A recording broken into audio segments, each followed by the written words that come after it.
All right, welcome everyone to our special edition of our Sparta Nation call tonight. As you know, we are always having our calls on Sunday nights where you get resources and tools and strategies and plans for your week ahead. But we have a special guest speaker tonight, and this content is definitely worth showing up on a Wednesday night for, because tonight Josh Coates is going to share with us the power of your story and how to share your story more effectively, which is what we do as coaches. Josh is a John Maxwell speaker leader. He does his own live events. He has several online trainings, and you might have seen that he was just at the Platinum Edge last weekend. And Josh, you probably already know this, but Christine is my direct upline coach. So I did not know that. I did not know that. Yes, Nope. yeah, I am one of her original 15 diamonds. Very cool. So yeah, we've been friends, and she's my direct upline coach. And I was so sad to miss the Platinum Edge this weekend, but we are right in the middle of football and college audition season. So I am excited to see that she's doing it the next time in February. Yes for February and no for November. I'm so happy about that.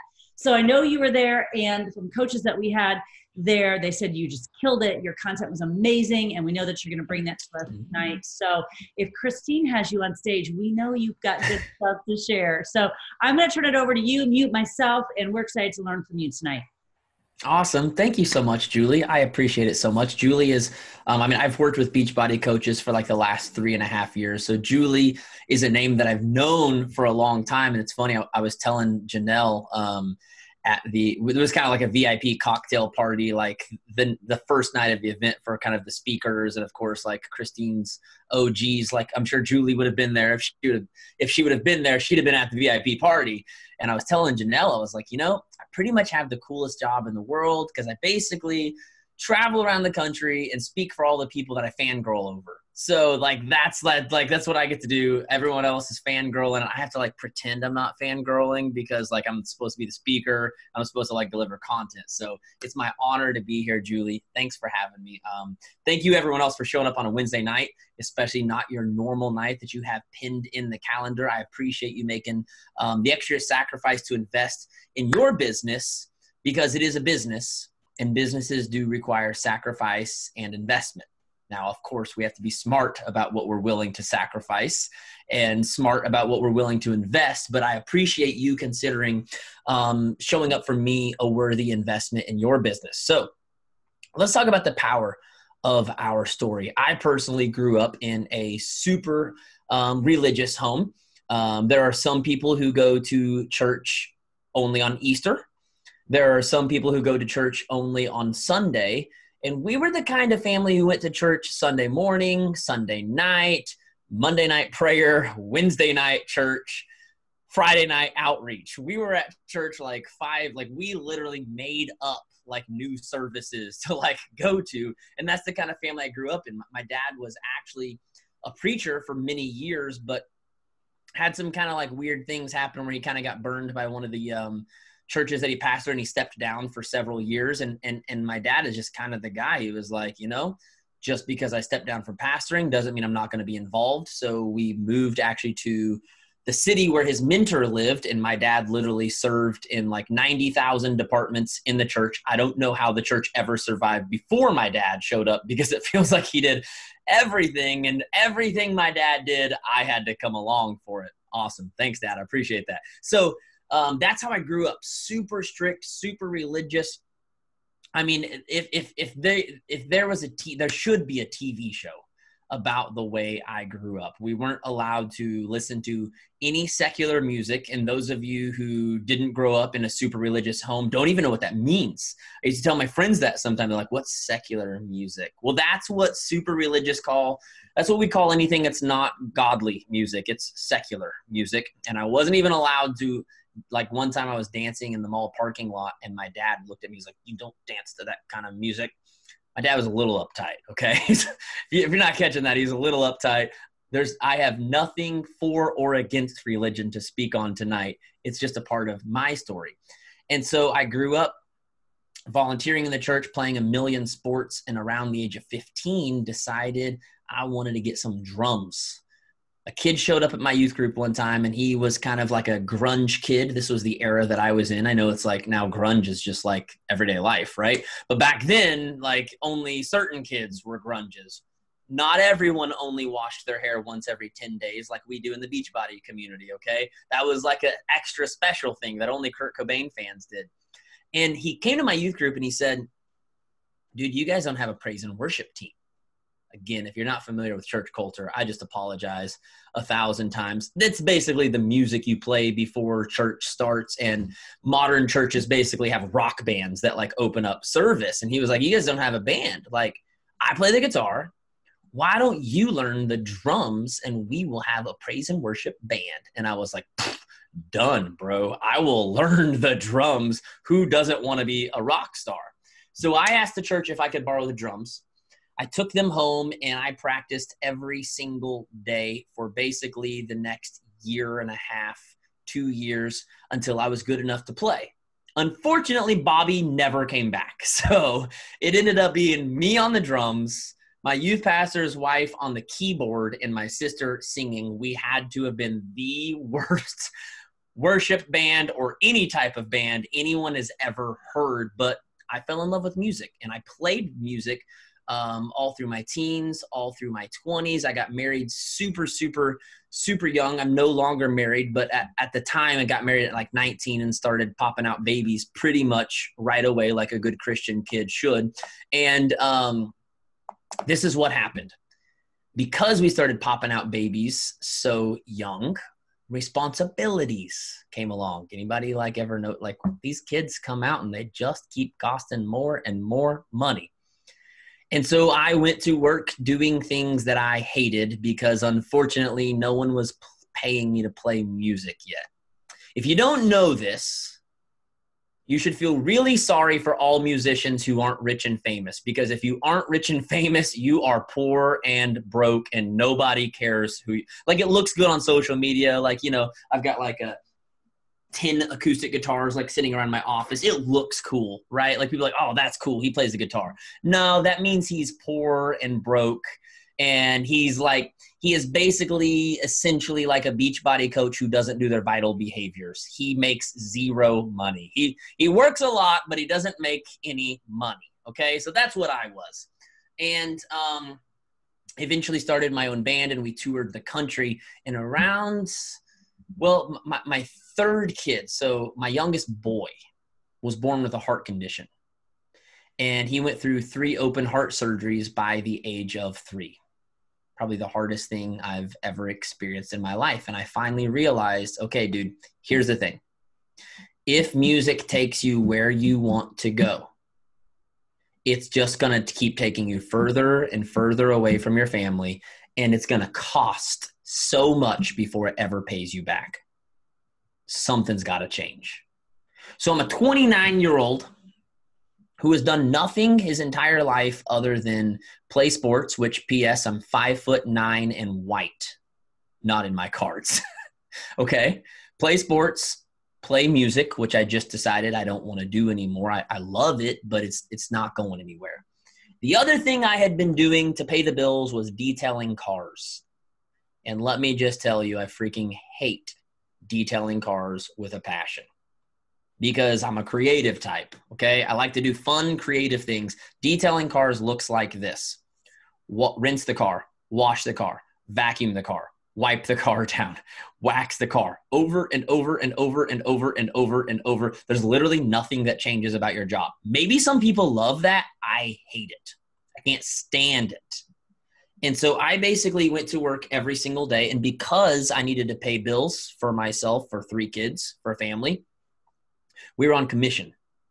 So I basically drank 9 to 10 coffees and or Mountain Dews a day to basically try to do what you guys do when you drink Energize. I didn't know about Energize yet. So it was just like coffee and Mountain Dew all day long because I had to detail 8 to 10 cars a day to make the kind of money I needed to pay my bills. Anybody ever felt a little overworked and still just barely getting by? It ate my soul. I hated it. Maybe if not you, maybe some of your spouses.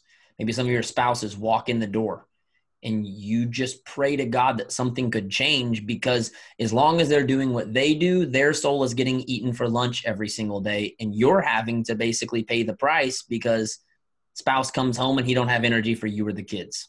That was me. Coming home every single day, grouchy, grumpy.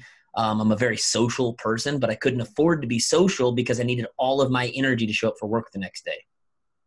Every single Sunday, literally just sick to my stomach, thinking about the fact that I had to find a way to somehow Monday morning wake up and do something that I hate for another 40 hours before I got another break. I hated it. At 29 years old, I said, something's got to change. You are having to check the bank account just to put gas in your 98 Honda Civic that takes $15 to fill. Something's wrong, dude. You were having to check the bank account to go grocery shopping. Had to tell my wife at the time, hey, there's like $100. Like, that's it. I mean, I don't know how you go grocery shopping for a dude who details cars all day and has, you know, what do they call it? A hollow leg. I definitely had a hollow leg, and 3 kids on $100. I don't know how you do that. I'm sure some of you on this call know exactly what I'm talking about. We had gotten to the point, this is probably the most embarrassing thing in the world, more embarrassing than anything else I could possibly think of as a parent.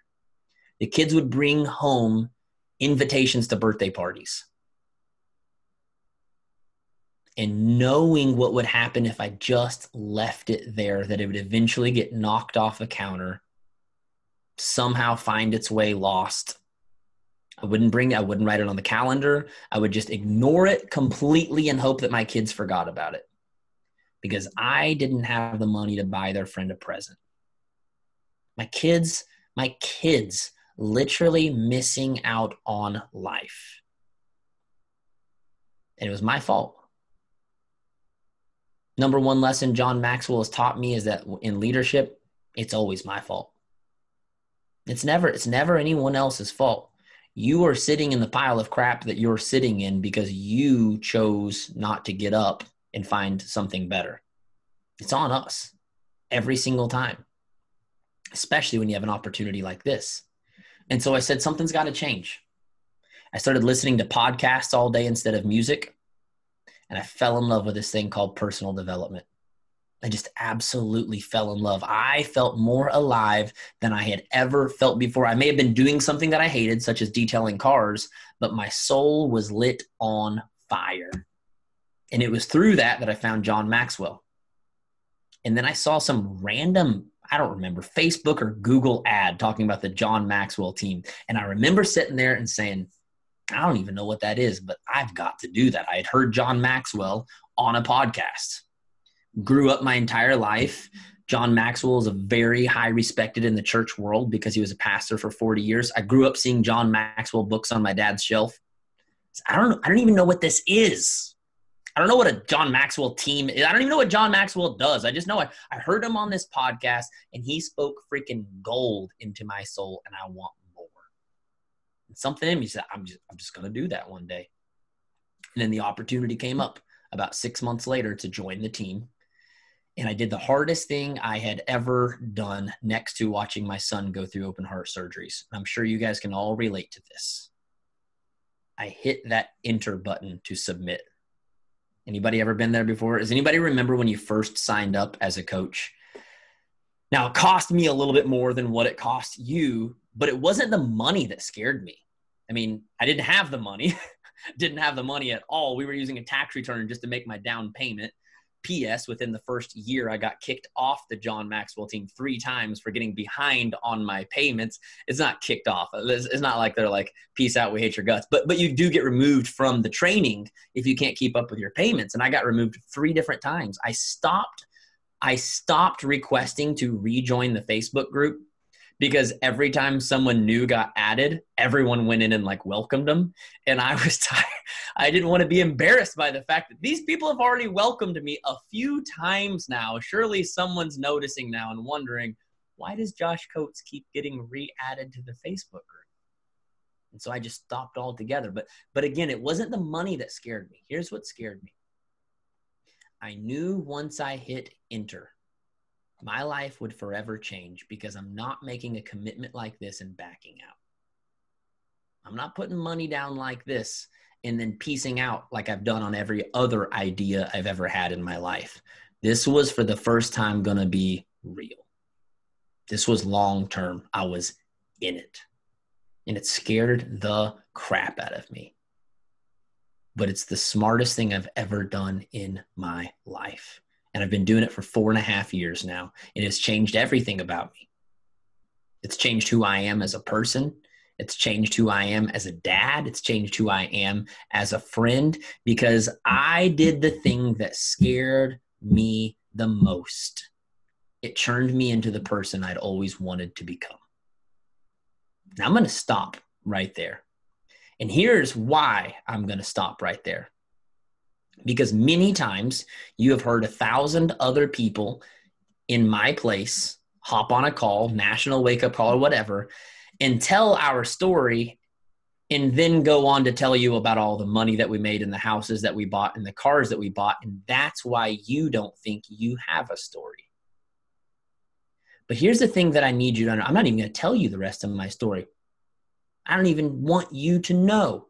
Because the second I tell you the rest of my story, you will immediately start to compare it to your story and undermine your story. Here's what I want you to do. How many of you can say, Josh, without even let's pretend for a second you don't know that I work with a bunch of top Beachbody coaches and you don't know that I spoke at Platinum Edge this weekend. Let's pretend for a second you don't have any idea as to whether or not I've actually been successful in any financial way.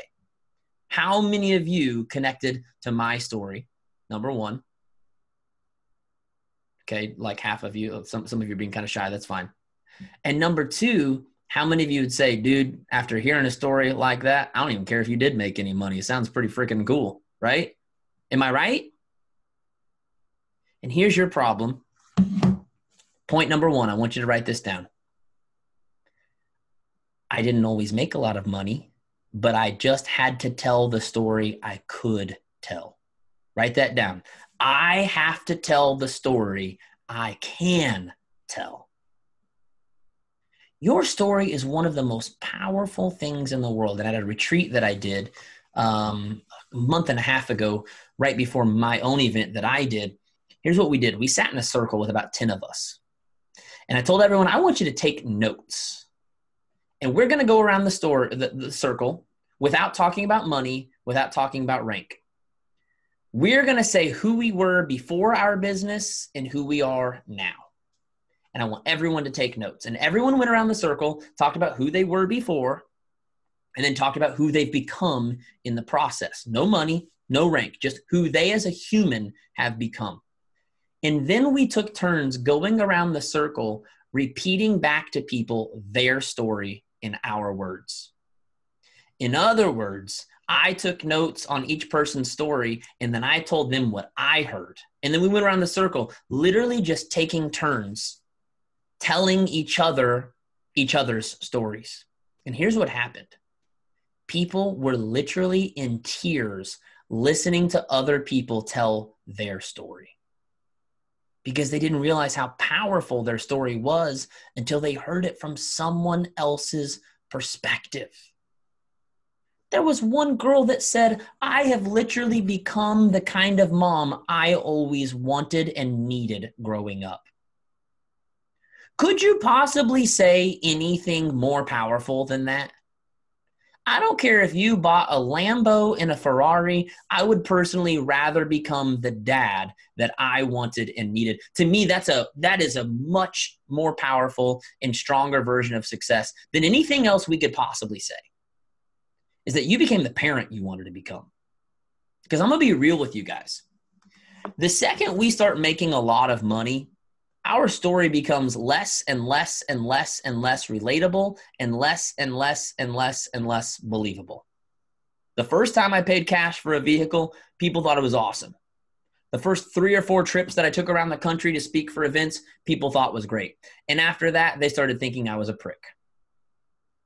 because it's not relatable to run a Facebook ad and say, here's how I made $500,000 last year. Nobody wants to hear that. And so what you start thinking is that your story isn't valuable because it doesn't live up to someone else's story. And what I need you to understand is that every single person who has ever had success did not get to success by telling a story of success. They got there by just telling the story they had. The people sitting on the couch watching Netflix with you in the background on Instagram as they're scrolling, watching Netflix, scrolling, watching Netflix, scrolling, they don't really care if you made $1 million. Do you know what they care about? John Maxwell says that leaders are dealers in hope. Dealers in hope. I went live in one of my free communities today talking about being a drug dealer. I just want to deal all the hope in the world, and I want to get everyone addicted. I always talk about my clients, especially people that I kind of take on. Like I have kind of like my top leaders that I work with, and then I have these up and coming rock stars that I work with kind of in like smaller groups and stuff. And I always talk about this moment where the light comes on.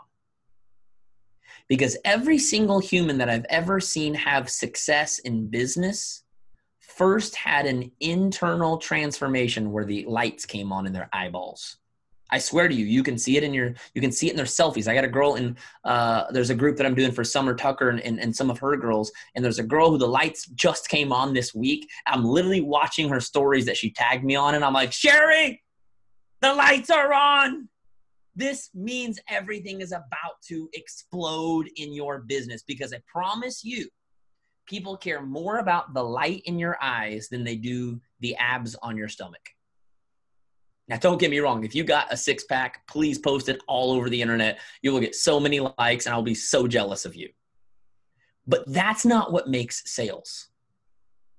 What makes sales is when people see that you have something they don't. You want to know what people don't have? People don't have hope. When I was detailing cars, I didn't know there was a way out. My only hope was music. But what happened when that fell apart? My hope was shattered. I no longer had a reason to even look forward to Saturday and Sunday, because I knew that basically I'm stuck. I don't know a way out. I'm trapped. Anybody ever felt stuck? You ever felt like there was no way out? The hope that this community has given you, the hope that this opportunity has given you, is the number one selling point you have, both for your products and for the recruiting opportunity. Hope that something can be better. People will watch your news feed all day and night as long as they know they can get another hit of hope. And that's your job. It's your number one job. But you can't do that if you are undermining your own story. And this is one of the number one things that coaches do, is they do not own their story. Because number one, instead of focusing on the story they can tell, they focus on the story they can't tell. I called up a girl on the hot seat at my event, and we coached her through some stuff to try to figure out why she's not duplicating in her team. I just kept asking question after question after question after question, because that's what true coaching is, lots of questions. And finally it came up that she is scared to death that she can't help her coaches succeed because she hasn't had success. I said, Shay, can I ask you something? What kind of success are you trying to create? She said, well, I really want to make like $5,000 a month. I said, okay, how much are you making? She said, well, I'm making $1,000 a month. I said, oh, so is $1,000 a month more than what you made before you were a Beachbody coach and had zero extra money coming in? Well, yeah, it's obviously math. It's simple math. It's $1,000 is $1,000 more than zero, correct? I said, Shay, you don't need to help anybody figure out how to make $5,000 if you haven't done that. You just have to help a few people make $1,000 and you'll automatically make 5,000. And it's like a light came on in her when she realized people don't need me to get them to my goal. They just need me to get them to where I have come, and that will help me to reach my goal. You see, some of you feel like failures, like, how could I possibly help someone if I haven't done anything? Well, let me ask you this. Does anyone on this call feel like they have found something that has given them hope of a better life and a better future? Raise your hand. Keep your hand up if you feel more confident because of this network and this opportunity. Keep your hand up if you feel like you've made a difference in other people's lives. Keep a hand up if you are better off with this opportunity than you were without it. Okay, you can put your hands down. You just sold me. If you just tell me all of those things, I'm sold. The problem is you're not even telling those things because of all these other things that you want to say that you just can't say yet. And so instead of telling your story, you're telling no story. And I promise you, with no story, you will not have a connection because people connect and relate to your story. Now, I know that not everyone has the same story as me, but how many of you also grew up in a religious home so you connected to that part of my story? Raise your hand. How many of you had a really strict parent so you connected to that part of my story? How many of you love music or the arts in any way and connected to the part that I'm a musician? How many of you connected to the part that I was poor and had no money? How many of you connected to the part where I have kids? Okay, so pretty much everyone raised their hand at some point, not at every point, at some point. Because I was willing to share my full story, it created some type of connection. Now, see, my story doesn't need to 100% every single point and every single part connect with. See, I think sometimes this whole avatar has us thinking, okay, my person has to have brown hair at their shoulders, green eyes, had to have been born in Tulsa, Oklahoma, had to have broke their arm at the age of 7. We're not trying to create some exact thing where my exact person shows up because of these exact. What we're doing is we're just putting ourselves out there and who we are and trusting that people will connect to different pieces and different parts that they need to connect to in order to hear our message. Because the only point of the story, okay, we say this on the John Maxwell team, and there's lots of other people who have said this too, but I love this so much. People do business with people they know, like, and trust. Do you know what the point of the business, the story is? If you hear my story, you feel like you know me. I hope that you like me. But if you hear my story, you definitely trust me. I cannot trust someone if I don't even know where they came from and what they're all about and I don't know who you are. I don't trust you. I ain't sending you money. Until someone knows you, likes you, and trusts you, you do not have a transaction. You may have a follower.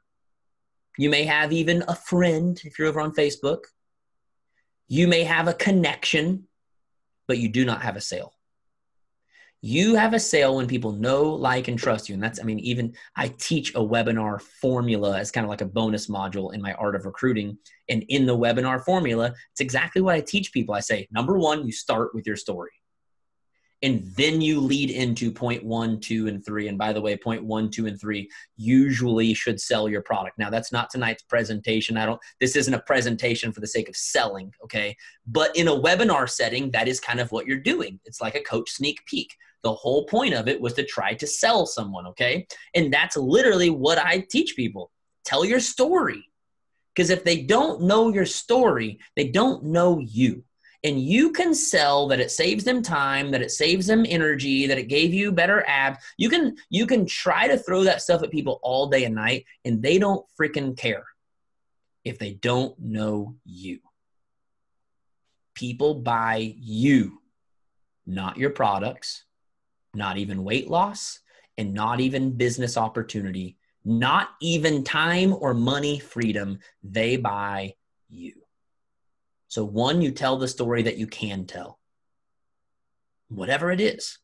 It doesn't matter if your story is 1/20th of what I had to tell, you tell it.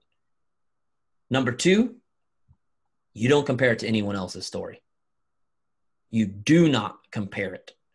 It's not your story. I need you to understand this. Grant Cardone says there's no such thing as competition. There's only domination.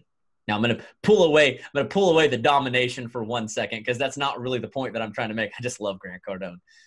But there really is no such thing as competition, because the last time I checked, I know that you guys think that Instagram's getting crowded with all the Beachbody coaches. But the last time I checked, the amount of Beachbody coaches was less than the population of Tulsa, Oklahoma.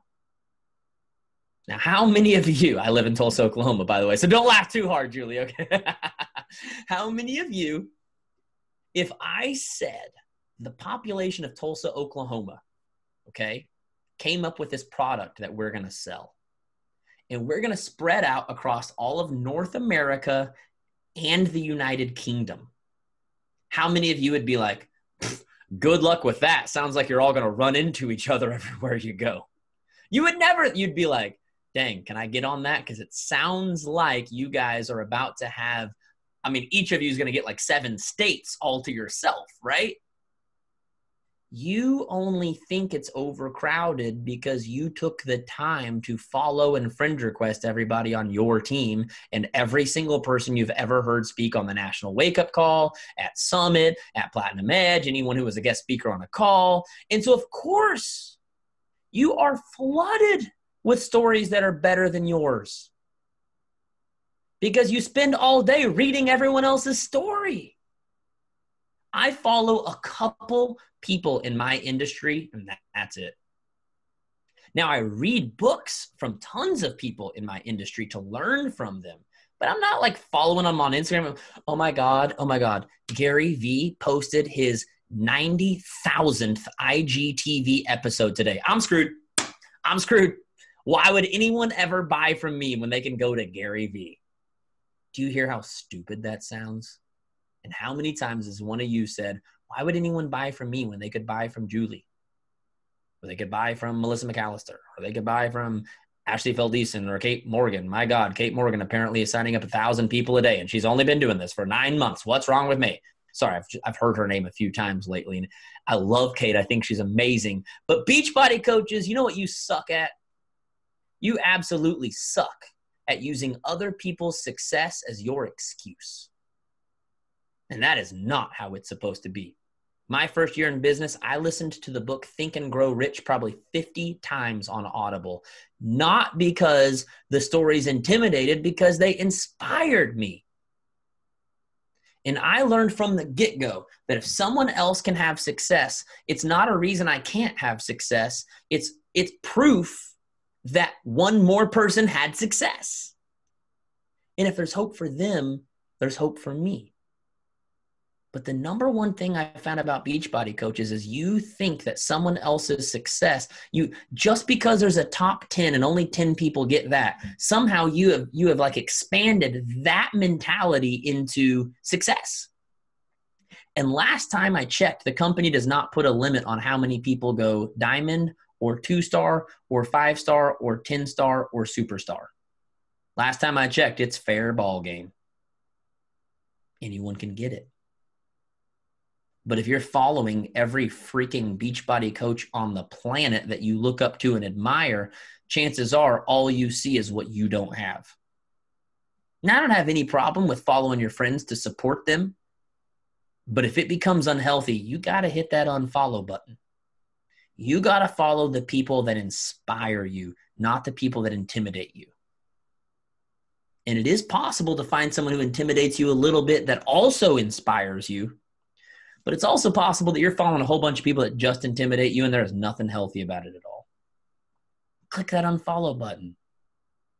I need you more than anything in the world to be you. Our number one foundational principle of life coaching on the John Maxwell team is this, that everyone has the same amount of potential within them. And the difference between successful people and unsuccessful people is not their potential, it's their awareness of their potential. My number one job as a life coach is not to teach you things. It's to make you aware of what's already in here. You already have the power inside you. You already have the greatest story you can tell. Sure, I want you to write a new page every single day, but you already have an incredible story. You just have to share it. So the third point that I want to make is just this. It's very simple. It's nothing new. It's nothing you've never heard. I don't know if I've ever said anything that no one's ever heard, okay? Personal development is just all of us repeating the same crap with different stories from different angles to hopefully help you to finally see and believe. So the third point is this. Practice makes perfect. Practice makes perfect. How many of you, when you first did your first Beachbody program, couldn't do a push-up? Raise your hand. Okay. Now, how many of you can now do a push-up? Raise your hand. It's okay if you can't. It's okay. I'm not trying to judge anyone here. Okay. But it looks like 90% of the people that couldn't do a push-up can now do a push-up. And let me ask you this. Did you do a push-up by watching Shaun T or Autumn or Shalene? I don't know what every team's got their favorite celebrity, usually based on who the upline loves. Okay. Maybe you guys are Shalene girls. I don't know. Do you guys remember sitting there and watching? I mean, depending on when you saw, I was going to say DVD, but I grew up in the DVD age. I was a P90X guy, okay? So the TV, we'll just say the TV or the laptop or the phone. My goodness, there's so many things now. How many of you learned how to do your push-up by sitting and watching? Man, that's real good technique there, Shaun T. Man, you those triceps, bro. Why is it that Shaun T's triceps look like my biceps? I don't understand. They're rounded. I didn't know triceps could do that. Shaun T, you're just so good. This is great. Just keep doing that. I'm trying to take it in here, Shaun T. I'm trying to take it in. I see you sweating. Okay, so part of it is sweat. You got to sweat specifically from the forehead. Did anybody learn like that? How did you learn? You did what you could. Most of you started on your knees. Some of you started on the wall. Some of you straight up couldn't do it on your knees. You went to the wall, correct? Or a counter or whatever it was. In other words, you did whatever you could do until you could do the thing you really wanted to do. How many of you remember when you first signed up, how awkward it was when Julie is like, all right, here's the thing. Gonna need you to post pictures of yourself on the interwebs. Anybody remember that? Gosh, my first couple of years was rough. I am actually very thankful for the Beachbody community that taught me how to take selfies because I was just the worst. I mean, I had 3 kids. Now I have 4, by the way. My little baby girl, if you come follow me on Instagram, you'll see pictures of the most adorable little girl in the world. We made her a snowman yesterday, and she was hugging it and kissing it because she thought she was actually in the movie Frozen. It was the cutest thing ever. Olaf, Olaf. She was convinced that this was Olaf. It was the best. But having 3 kids, 3 boys running around my house was messy. My living room always had toys and crap. And I, in my great marketing genius, never thought to look what was in the background when I took a picture. Anybody ever do this before? I'm talking for an entire year, I'm posting selfies and videos with the kids' toys just all over the floor. Now I literally see my memories and I'm like, bro, what were you doing? Please, at least clear, move it out of the way, make a gap or something. We didn't have Diva lights back then. I had the iPhone 6. With no FaceTime flash, no portrait mode. It was a rough era to be doing social media. I mean, I feel like now I look at my pictures and I'm like, wow, that's a great picture, Josh. Good job. But back then it was gross. It was really gross. How many of you remember? Maybe some of you still feel that way. Maybe some of you are still selfie, half smile. I don't know what I'm really, am I supposed to pose? Am I supposed to act like I'm doing something? What do I? It's awkward. And what I have found in life is that everything is awkward until it's no longer awkward. One of my favorite quotes comes actually out of my self-journal. I'm a huge advocate for this thing called a self-journal that makes you plan out your day. And one of my favorite motivational quotes, it's kind of leaked in there. It says that we will eventually make our old ceilings our new floor. Our old ceilings will become our new floor. In other words, the thing that used to be your lid becomes the ground that you walk on. And the only way that happens, John Maxwell says, nothing in your life will change until you change something you do daily. It's the compound effect. The compound effect means that when you do things over and over and over and over, it feels weird. It's like out of nowhere, all of a sudden you're good at this thing that you have sucked at for so long, like doing a push-up. I did T25, and there's a reason I don't work out with Shalene, and it's because I don't understand the whole like to a beat thing. It's weird. I play 3 different instruments, okay? But my hips, they do not move to a beat. You know, it doesn't. So anything that's choreographed, I can't. I tried so hard to do size, and it was the worst thing ever. I never made it through week 1. I couldn't even get all the way. I couldn't even get all the way to the Friday, the end of week 1 routine. And that's how T25, Sean T does these. It's not completely choreographed, but he's got a lot of rhythmic moves. He's got, I can play instruments, but he's got way more rhythm than I do. And I couldn't get my feet to like move like, what is he doing? It's awkward. But if you do it over and over and over, it becomes less and less and less awkward. But you just have to make the commitment.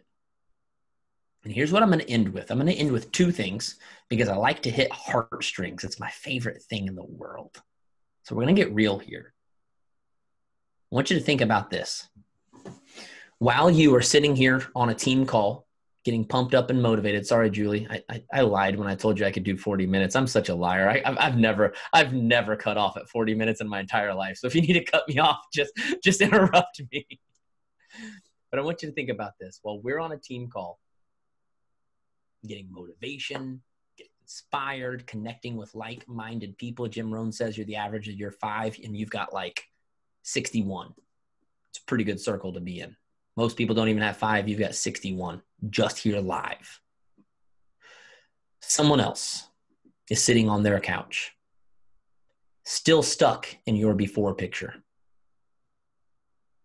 still stuck in that place of depression, that place of anxiety, looking in the mirror and hating what they see, crying themselves to sleep at night, wishing they just knew a way out. They've tried 100 different diet pills. They've taken shots, maybe even had some surgeries. Nothing works. And this is one of the reasons I love Beachbody so much. I do work with other companies, but I kind of have a sweet spot for Beachbody because you teach the process and give the accountability. People can't do it by themselves. They can't. If they could, let's face it, there'd be world peace. If people could just keep their own shit together, sorry if the kids are around, there would be world peace. People need accountability, and they will never find it if you keep your mouth shut. You've got a world full of people stuck in your before picture, and you're just too selfish to show them your after picture. And then the second bomb I'm going to drop on you is this. This is going to get real rough. I apologize in advance. For those of you that related to my story, say, Josh, financially, I'm stuck. Financially, we don't know what we're going to do.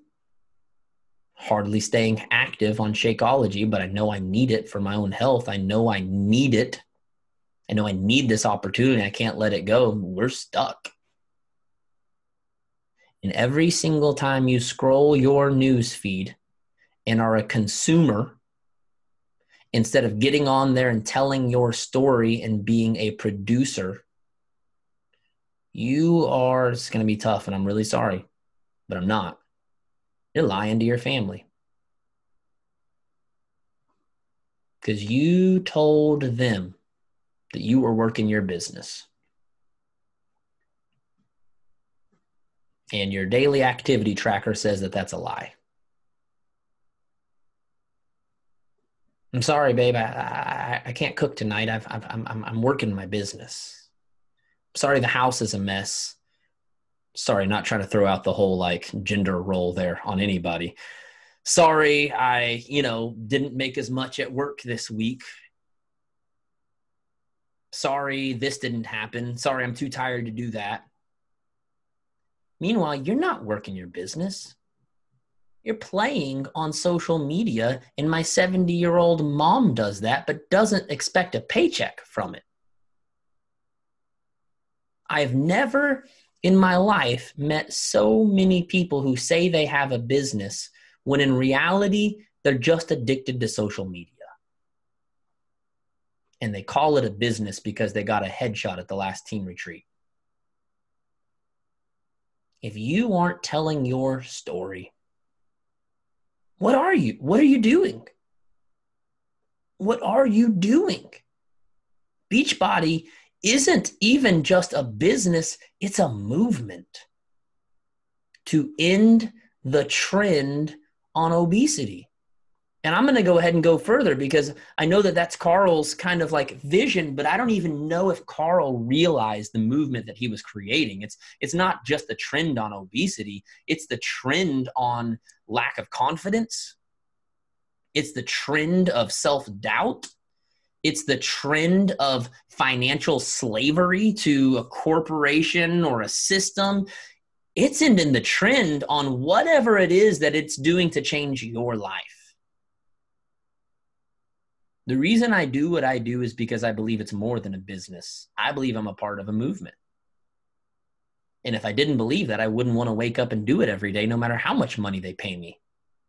Because I didn't start my business and say, I'm going to make millions of dollars. I started my business and I said, this has changed my life. I will knock on as many doors as I have to. I will call as many people as I have to. I will Facebook message as many people as I have to. And I don't care how awkward it is. And I don't care how salesy they think I am. And I don't care if they start message threads behind my back. P.S. That's happened. I don't really care.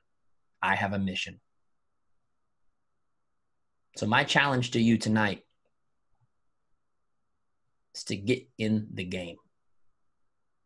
Stop buying the t-shirts and the CDs and get on stage. Stop being a fangirl and be a part of the movement, because your story is powerful and somebody else needs to hear it, or they will be your before picture for the rest of their life. I love you guys. It's been my honor to be here. Would love if you would come over and follow me on Facebook and Instagram. The Instagrams. I do have a free community on Facebook called Rockstar Recruiters. I told Julie that I was going to probably promote a group tonight. I do have a group called The Art of Recruiting. And the whole point of The Art of Recruiting, I say that it's a mind and business makeover. And it is basically going to, it's called The Art of Recruiting because people like the word recruiting, but it's essentially a business overhaul to make sure you are doing all of the right things that lead up to recruiting. Recruiting is not just a one skill thing, okay? It takes doing all of the vitals consistently to ever have anyone who wants to join your team. So in The Art of Recruiting, I teach you how to post properly. I give you a posting schedule to basically get your brain out of there and post things that sprinkle in your products and the opportunity as well as your lifestyle. I put you on a tracker where you're doing conversations every single day, invites every single day, affirmations every single day, personal development every single day, planning out your day, writing down your goals. I'm talking it is the full-blown makeover. People are always like, dude, if I could just know what top coaches do every day, I would do it. Well, this is it. I wish I could say it's just as simple as posting a good selfie every day, but that's not what happens behind the scenes. That is 1/20th of the business, and for whatever reason, it's the only part anyone duplicates because it's the only part you get to see every day. So I take you behind the scenes to show you what a successful business really looks like. And then I give you modules on every single one of those topics to teach you the mindset behind it and how to properly perform it. If you want to check that out, you can just go to myname.com, joshcoates.com. You can check out the art of recruiting. It is $199. If you're not ready for an investment like that, I'm actually hosting a virtual recruiting summit where I'm going to teach. I'll be interviewing some of my clients who are some of my up-and-coming rock stars. Robin Chelsea Pearson will be doing a special call on how to get your people started right. It's going to be killer. It's only $39. So if you're like, dude, I need some help, but $199 isn't in the budget right now because we're eating Cheerios for dinner, then the virtual recruiting summit is still going to give you some really awesome content to help you get going on your game. Julie, I'm sorry that I lied to you, but I appreciate you. Okay, so first of all, I've taken 1, 2, 3, 4, 5, 6, 7 pages of notes, maybe 8. You are a note taker. I saw you going crazy. Oh, yes. I was trying to write down everything. I mean, it's the English teacher in me. So you are okay for going over because I took a lot of notes and I loved every minute of it. It's amazing. Second, tell them again where they can find you on Instagram. Yep. Okay. Instagram, I am Josh Coates _ push coach. Okay. Josh Coates _ You want me to just type it in here? Josh? Yeah, go ahead and type in the chat. Yes. And then your website, I know is your name.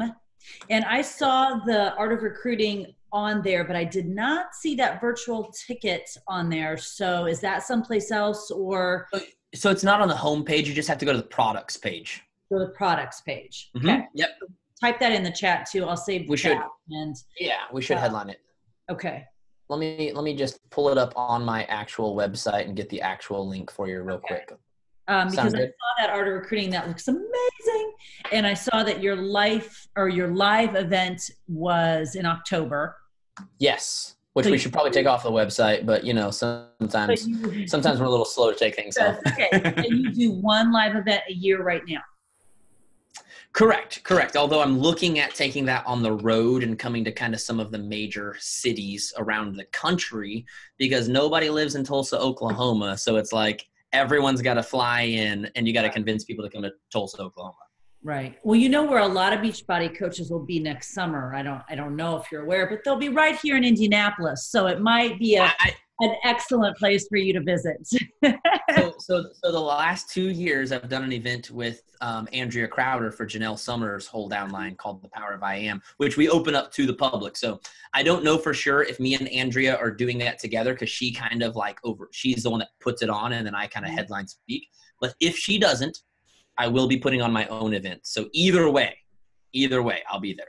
Perfect. I love that. Well, we would love to have you back in Indianapolis. And this was just, gosh, what a gift to us in the middle of the week on a Wednesday night when it can be so like checking your back office and you feel like maybe you've sort of lost what you've been posting and you don't know what to say. And you've given us an amazing gift on a Wednesday night to know at least to have an idea of what to say and how important what we say really, truly is. So glad. Thanks for having me. I appreciate it so much. I really do. So Sparta, make sure that you are going to follow him on Instagram, that you're checking out him on Facebook, that you're checking out those tools that he has shared so generously with us. And on Facebook, that's where your Rockstar Recruiters group is. Is that correct? Okay. Correct. It's a free community. You can just search Rockstar Recruiters. Perfect. And just go join.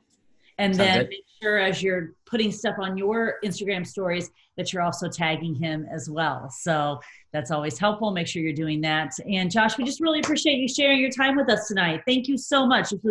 This was amazing. So great. Thank you. Thanks for having me. I really do appreciate it, Julie. And thanks for taking 9 pages of notes. I was worried it was all. This guy's the worst. I hate his guts. Make sure to message Carl. No, I'm already looking at what I'm going to turn into quote cards and have all over my I love story. it. So, I mean, it was just like truth bombs everywhere. It was amazing. So thank you Awesome. so much. You're welcome. Good night, guys.